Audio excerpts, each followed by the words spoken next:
Merhaba arkadaşlar, Kızgın Öğretmen serimize devam ediyoruz. Tekrardan Kızgın Öğretmenimizi çıldırtmaya devam edeceğiz. Çıldırtmadan önce oyun içerisinde bir bölüm olan Kızgın Öğretmeni pataklama bölümünde biraz stres atmak istiyorum. Evet, girelim bakalım nasıl stres atacağız. Kızgın Öğretmenimize bir sağdan tokat atıyorum. Bir de soldan. Burada seçenekler var. Kafasına yumurta atabiliyoruz. Pasta, yüzüne pasta fırlatabiliyoruz. Kanına yumruk, ayağına da basabiliyoruz. Evet, yüzüne de bir kağıt atayım. Neyse, kızgın öğretmenimizi çok bağırttırmadan oyunumuza geçelim. Onu çıldırtalım. Bakalım şimdiki bölümümüzde bizim neyle karşılaşacağız. Evet.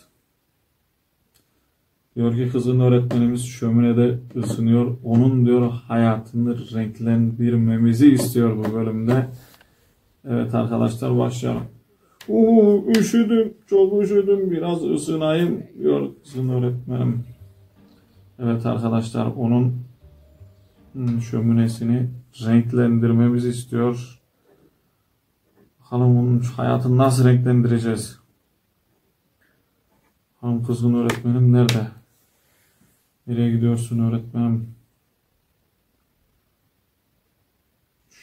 Şöminesi tam karşıda yanıyor. Evet arkadaşlar. Oy. Cayır cayır yanıyor vallahi, evin içi sıcacık. Kızgın öğretmen keyfine düşkün. Sen de Allah. Allah beni gördü arkadaşlar, beni gördü, kaç. Beni gördü, kaç, zıpla. Gidi kötü çocuk, ne işin var benim evimde diyor.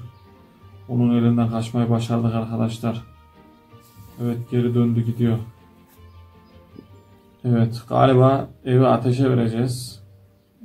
Ben gideyim, kömürlükten belki aradığımızı buluruz. Kızgın öğretmenim dışarı çıkıyor, ben hemen içeri gireyim. Şuralara bakalım, makas şey. Evet arkadaşlar. Aha. Evet, benzini bulduk. Aldık arkadaşlar. Gel buraya. Kızgın öğretmenim önde, ben arka kapıdan gideceğim arkadaşlar. Mutfak kapısından gireyim, ona sürpriz yapayım. Kızgın öğretmen gide dursun, ben şezlongun yanından geçeyim. Evet. Mutfaktan içeri. Buraya dahi kapanı vurmuş. Allah, üstüne basmadan zıplamayı denedim, olmadı. Acı biber mi döksem ateşin üstüne? Yoksa bir bardak çay mı döksek? Çay iyi fikir aslında. Çayı da alalım. Al.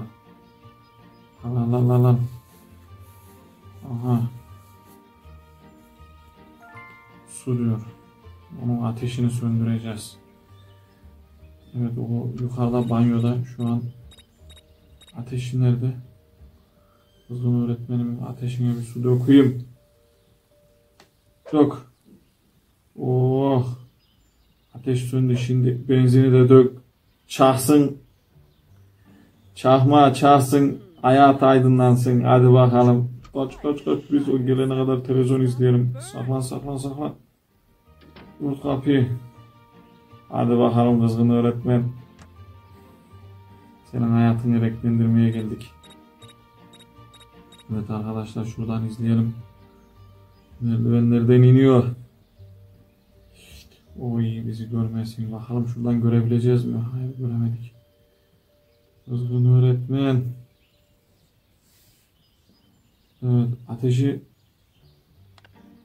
ateş fark etti. Çakmağı çaktı. Bu çakınca onun sonu oldu. Elini yüzüne patladı. Evet, oynuyoruz arkadaşlar. Bu bölümü de başardık. Kızgın öğretmenimizin ateşini söndürüp şöminesini yaktık. Onu çıldırtmaya devam edeceğiz. Bir sonraki bölümde görüşmek üzere. Tekrardan sağlıcakla kalın. Görüşürüz.